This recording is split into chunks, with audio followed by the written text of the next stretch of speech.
I want to emphasize, it is discontented people. Here is a bunch of misfits rolling into David's cave, into a stronghold. 400 of these people. And who knows who else they drug with them.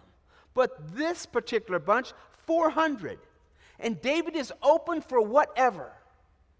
David is open to God. This is God moving in their hearts. God is moving in their hearts. Men who, because of so many backstories of desperate, and God has their attention. God has their attention. This is the thing that I want to get your attention upon. And they are ready to give it all away and trust God. They believed in David, that God called him, and God anointed him, and God placed him, and allowed him to be at peace in a place that is the only direction to go is up. David's there, and all these men are there.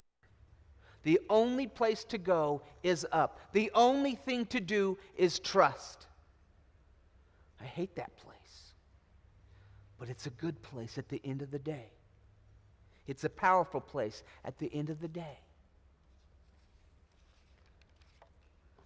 From that cave it started. That's where it started. Men who had faith in God and trust in each other. Had faith in God and trust in each other.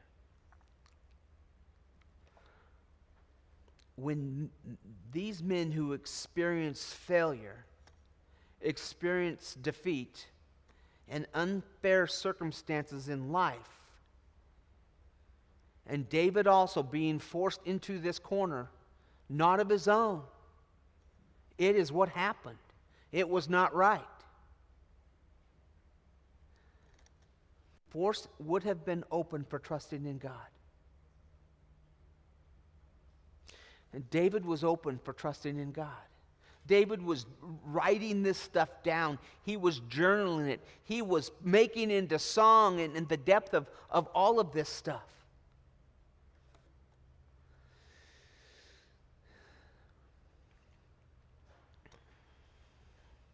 What we have is a total faith in action. That's where it started. It started there for all those guys. It started there. That's a good place to start. We have this probably, it's the scholars and stuff, there's probably about a 7-year process here. Because there's no real good date aspect of it, but it's about 7 years of these guys running from Saul. Where God prepared and prepares David and prepares these men to usher in a kingdom that has eternal destiny, that only God knew what the throne of David really meant. Only God knew that the power of the throne of David, that his son would take that throne for eternity. These guys are doing nothing but trusting God. And that's not an easy thing to do. Because this is all David did. To think David only showed up. They all showed up.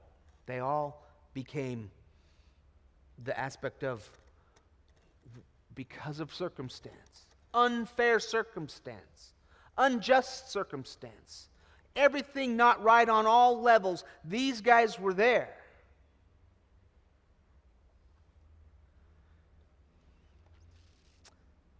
Trust and believe their God. And he totally transfers us. it transfers to me and to you. God's done his best work when I have nowhere to go but up. When I've been backed into a corner and I used all of my resources of, I don't need to pray, I need to just be smart. I don't need all these things, to where this is the place where we trust. These men were there, in debt, discontented, and forced to trust God.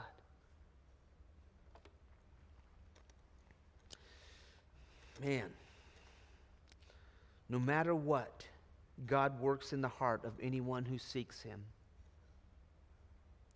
And here's this whole thing. Let's do it, God. No matter what you have, let's do this.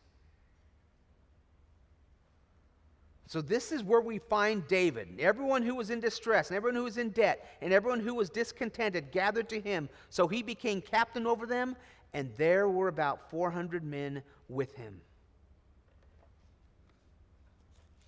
Now let's start our Bible study. This is our slow intro. We got to hurry. Okay. These are the names of the mighty men whom David had put together. So what we have here is to think this, that the top three were given here. It's interesting how we only have this reference of this amazing accomplishment of this man. We see in 2 Samuel, it's a mistake. The Israelite, because he had killed 800 men at one time. Here's what's amazing about Scripture. These top three weren't really mentioned. This is the only place that we get this. We only have this reference of these amazing accomplishments, the parallels that are here. This guy killed 800 people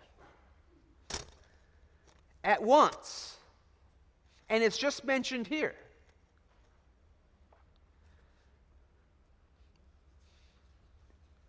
With this absolute narrative, imagine what heaven's going to be like. All these accomplishments. And the Scripture, more than anything, makes reference to the mistakes that are made. But we have just this one thing where these guys are called out for what they did and how they impacted Israel. And God gave that to them. This historical picture is complete. These three men did amazing things because they let God do amazing things in them. These are unsung heroes who helped build this kingdom of David. And we are given this chapter to see that it wasn't all David, it was his whole team. It was his team that did a lot of heavy lifting. It is these guys that started pretty exactly where David did, from I've got nothing to all I can do is trust. To the extent that this man takes people out. The campfire conversations of him, the faith-building testimony of that, I believe humble was a common denominator in each of these three guys. Because of what? These guys started from distress, from debt, from discontented, to doing this stuff. And when you start there, and God uses you and raises you up, you never forget where you started from. You never forget where you were at when He intervened. You never forget how He took you from A to B to C to D. How His growth in you was because it started when you recognized how much you needed His help. And you didn't just stay in it's everybody else's fault but mine. You're like, God, I'm here. I'm going to trust you in this, and you're going to do the work because I can't do it. And it does start out with this, that this starting point is not the ending point. Because every one of these guys, their starting point was with David in that cave. And it wasn't the end, it was the beginning. It was the beginning. And it tells us, as I read, that Idaho, a chief among captains, he killed 800 men at one time. Supernatural feat indeed. Morale booster, absolutely. Yet here's the only place where we see this. Because God did this for a reason, and that had to have a psychological effect on the Israel's enemies, this story never stopped. But this is the only place where we see it in Scripture. The fact that it was kept on the down low, could I really believe this? Because the humility of this man that did it. Verse 9 and 10 gives us this. And after him was Eleazar, the son of Dodo, the Ahophite, one of the three mighty men with David when they defied the Philistines who were gathered there for battle, and the men of Israel had retreated. He arose and attacked the Philistines until his hand was weary and his hand stuck to the sword. The Lord brought about a great victory that day, and the people returned after him only to plunder. Wow.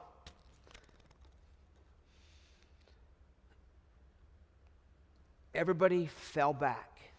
Everybody was afraid. But this man defied the Philistines. He defied them. And the thing is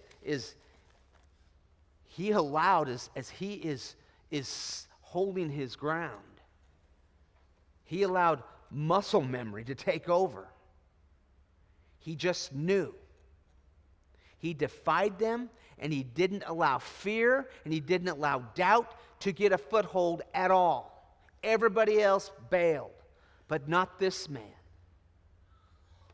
He went for it absolutely. He went for it 110%, and he was not going to give up. He was not going to be afraid. He was going to do what he knew he had to do. He couldn't let go of his sword. I mean, it cramped up and stayed there. And he took that many people out. And God, he stuck it out. And he learned this. And God used him and built him up. One of the three mighty men. Men that had a name, that made a difference, that God, in every respect, raised him up. He went for it absolutely. And God brought Israel a great victory with lots of plunder. This man did the heavy lifting. And the people returned to plunder. Just a small point there. The battle was won by honor. The battle was won by character.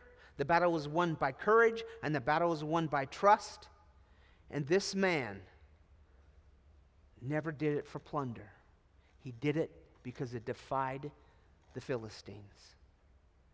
He did it because an example of how God can shape a man. And how they all started at the same place. And this man stood his ground as the enemy came forward, and he took them out one at a time. And as others fled the scene, there was no prayer, there was no consideration, fear ruled their hearts.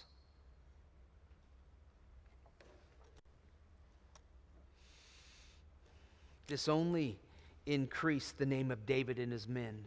These things God used, these things in many respects everybody knew about. It was noticed by the enemies of Israel. Do people note us? Do we stand our ground? Do we have any idea who's watching us? See, these are the applications that we put into play because this is Christianity 101. If people are watching me, I have a responsibility to check my heart and stay true and humble to God